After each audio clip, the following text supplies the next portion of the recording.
Bienvenidos a la presentación sobre los módulos.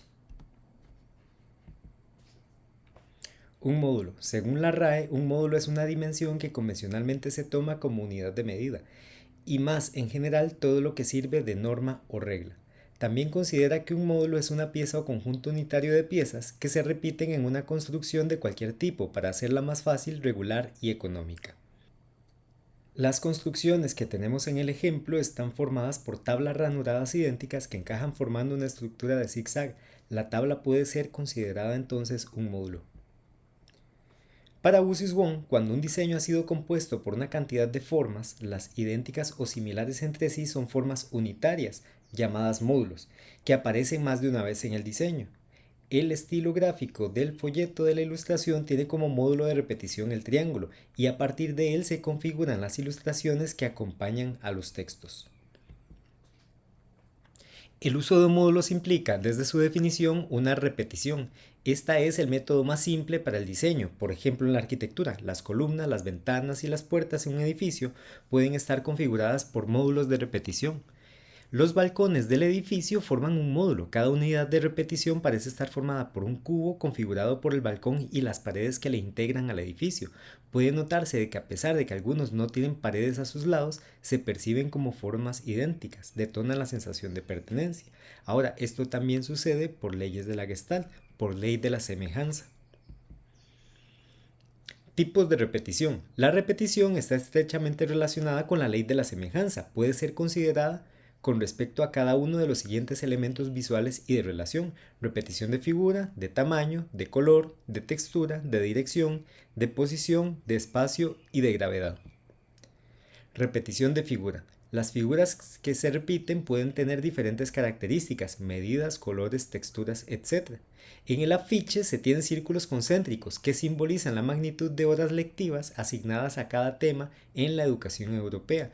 Es un ejemplo del uso de repetición de figura en el diseño de la información para hacer entender más fácilmente una magnitud y poder comparar cada una de ellas y entender qué materia toma mucho más tiempo que otra.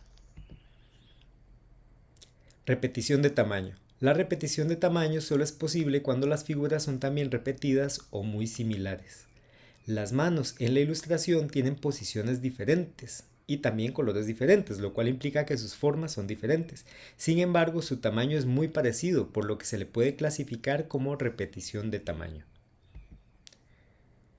Repetición de color. Esta repetición supone que todas las figuras tengan el mismo color, pero que sus figuras o tamaños pueden variar. Sin embargo, también aplica cuando hay varios colores en la composición y su uso repetitivo en elementos similares genera la sensación de normalidad. En ambas fotografías se muestran plantillas para infografías con repetición de color. Sin embargo, en el caso de la izquierda se tiene una repetición policromática, esto es una repetición de una paleta limitada de colores. Y del lado de la derecha se tiene repetición monocromática. Cada una de las plantillas está hecha con diferentes matices del azul. Repetición de dirección. Se presenta solamente cuando las formas muestran un sentido definido de dirección, sin ambigüedad. Las formas podrían ser diferentes o tener variaciones en color, tamaño y textura. Es lo que sucede cuando se puede interpretar la ley del destino común. En el ejemplo, las figuras enfatizan la repetición de dirección, a pesar de que son de diferente color, llevando la atención hacia la parte baja del afiche, precisamente donde está ubicado el texto. Repetición de posición. Se refiere a cómo se disponen las formas de acuerdo a una estructura. En el branding se emplean figuras similares en posiciones similares. Esa repetición asegura que se perciba uniformidad en la marca y por tanto genere más fácilmente el recordarla. Para su diseño se emplea una retícula y se define en qué posiciones se encontrará cada versión del logotipo. Puede notarse entonces en la ilustración cómo el logotipo en los diferentes formatos que están expuestos ocupa siempre posiciones similares. Repetición de espacio. Todas las formas pueden ocupar el espacio de una misma manera, esto es, ser todas positivas o todas negativas o relacionadas de la misma manera con el plano de la imagen. En el tratamiento de la figura se emplea una sombra arrojada para simular que cada plano que forma la imagen se encuentra distanciado y por tanto hay una repetición de espacio entre cada uno de estos planos. Eso genera entonces la sensación de fondo que se tiene en el paisaje de la película Frozen que se ejemplifica en el afiche. Repetición de gravedad. Se da cuando los elementos de la composición se presentan con características idénticas o muy similares en relación con la gravedad. El sitio VectorStock tiene este logotipo, formado por un globo aerostático que a su vez está formado por círculos. Cada uno de los círculos se percibe flotando, al igual que el globo grande, generando la repetición de la sensación de gravedad. A su vez, remata el mensaje de ser un globo formado por otros globos. Variaciones en la repetición. La repetición puede resultar monótona, de ahí surge la necesidad de hacer variaciones en los diferentes tipos de repetición con el objetivo de agregar interés visual en la composición.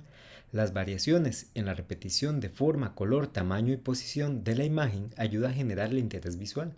Puede notarse entonces cómo hay repetición de formas similares, sin embargo son formas variadas, como hay también colores variados y cómo se varían a su vez también las posiciones de los diferentes elementos que integran esta composición visual.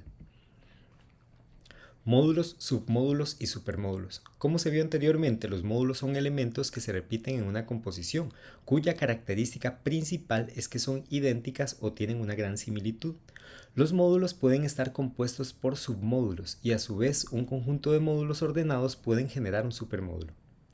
En la configuración de un módulo existen elementos llamados submódulos. En este caso es la figura triangular. La composición de varios elementos puede formar un módulo. Se considera que existe cuando hay una repetición de ellos, de módulos en una composición. Como puede notarse cuando se utilizan 3 de las figuras triangulares para formar un módulo mayor. Y la repetición de varios módulos puede configurar una unidad de repetición más grande. A esta se le conoce como supermódulo. Aquí puede verse como 6 módulos de los configurados anteriormente forman un supermódulo que a su vez tiene la apariencia de una estrella de 6 picos. De esta forma, la repetición de supermódulos genera una composición de mayor complejidad en la que pueden identificarse los submódulos y los módulos que la configuran. En una estructura tridimensional también existen los módulos. Son más visibles cuando la estructura está expuesta, puesto que permite visualizar los elementos que la componen. En la fotografía con la mano presente se puede notar el módulo de repetición y también la presencia de submódulos. A partir de su repetición se genera una estructura de techo que tiene la propiedad de abrirse o de cerrarse. Esta estructura de techo está formada por submódulos triangulares que generan a su vez un módulo y un supermódulo. La teselación. La estructura. La estructura es la distribución de las partes de un cuerpo, aunque también puede usarse en un sentido abstracto. El concepto que procede del latín estructura hace mención a la disposición y el orden de las partes dentro de un todo. La estructura es fácil de entender en el campo de la arquitectura. Es aquella parte de una edificación que permite transportar las fuerzas hacia el suelo, manteniendo estable y en pie la obra. En la fotografía puede notarse el cielo formado por una red de hexágonos, los pies de amigo que transportan los componentes verticales de la fuerza a la columna vertical que es la encargada de llevarla hasta el suelo. En el plano bidimensional, la estructura es un medio que permite descomponer el espacio en sectores, lo cual le puede servir a diferentes fines. Dicha descomposición se hace normalmente a través de una retícula, que es una red de líneas. En el diseño gráfico, la retícula puede estar presente como líneas dibujadas sobre el papel o ser invisible, como en la mayor parte de los productos gráficos.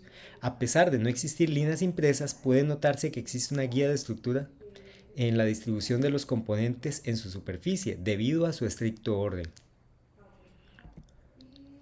La retícula básica. La retícula básica es la que se usa con más frecuencia al dividir la superficie plana. Se compone de líneas verticales y horizontales parejamente espaciadas que forman un entramado de cuadrados o rectángulos. En el ejemplo se muestran diferentes tipos de retículas que pueden ser empleadas en el diseño de material gráfico.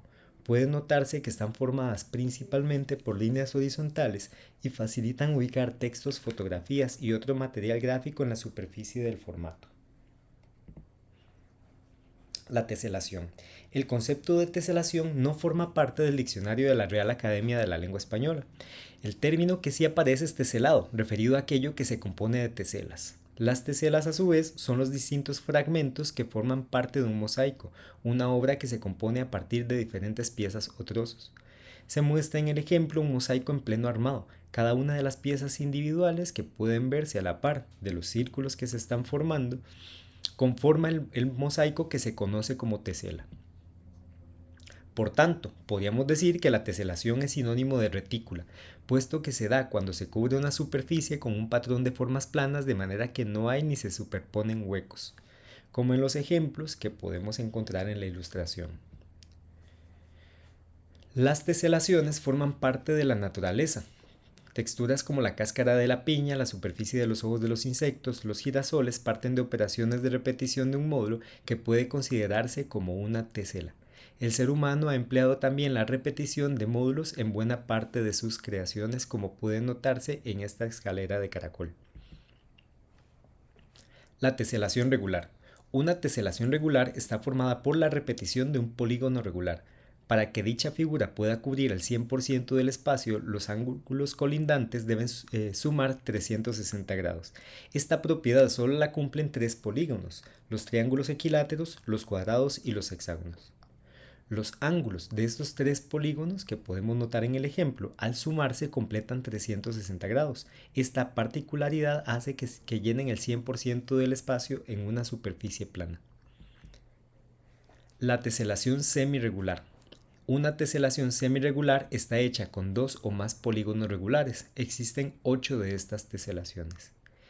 En el ejemplo se muestran 3 de las 8 posibles teselaciones semirregulares.